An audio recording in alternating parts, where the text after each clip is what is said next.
Java ಕುಂಬಳವನ್ನು ಉತ್ತಮವಾಗಿ ಬೆಳೆದಿದ್ದಾರೆ. ಹಾಗೆ ನಾನು ಇವತ್ತು ಜಾವಾ ಬೆಳೆ ವೀಕ್ಷಣೆ ಮಾಡೋಕ್ಕೆ ಬಂದಿದ್ದೀನಿ. ನಮಸ್ಕಾರ ಅಣ್ಣ. ನಮಸ್ಕಾರ ಅಣ್ಣ, ಯಾವ ಕಂಪ್ನಿ ಯಾವ ತಳಿ ಹಾಕಿರಣ್ಣ? ಇದು Java welcome crop science Java ತಳಿ ಹಾಕಿದ್ರಿ ಅಣ್ಣ.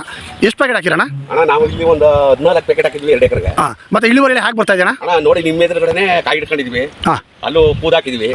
ಒಳ್ಳೆ ಇಳುವರಿ ಬಂದಿದೆ ಸರ್. ಮತ್ತೆ ಅಣ್ಣ, ಈಗ ನಿಮ್ಮ ಹೆಸರು ಹೇಳಿ ಅಣ್ಣ. ನಮ್ಮ ಹೆಸರು ಸತೀಶ್ ಅಂದ್ಬಿಟ್ಟು ಆರೋಳಿಯವರು. ಅಣ್ಣ, ಈಗ ನಮ್ದು ಜಾವಾ ಈಗ ಬೆಳೀತಾ ಇದ್ರಲ್ಲ, ನಮ್ಮ ಜಾವಾದು ಈಗ ಹೈ ಈಲ್ಡಿಂಗ್ ವೆರೈಟಿ ಅಣ್ಣ. ಒಂದು ಬೀಜಕ್ಕೆ 4 ಕಾಯಿ ಬರುತ್ತೆ.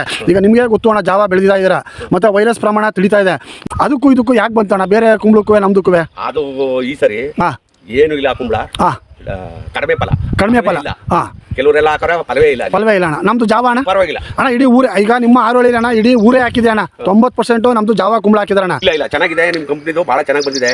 ಬೇರೆ ಕಂಪ್ನಿದು ಈ ಸರಿ ಫೇಲ್ಯೂರ್ ಆಗಿದೆ. ಒಟ್ಟಾರೆ ಅಣ್ಣ, ಜಾವಾ ತಳಿ ಹಾಕಿ ರೈತರು ಸಂತೃಪ್ತರಾಗಿದ್ದಾರೆ ಅಣ್ಣ. ಅಧಿಕ ಬೆಳೆನೂ ಚೆನ್ನಾಗಿ ಬಂದಿದೆ. ಕುಂಬಳ ಅಧಿಕ ಇಳುವರಿನೂ ಬರ್ತಾ ಇದೆ ಅಣ್ಣ.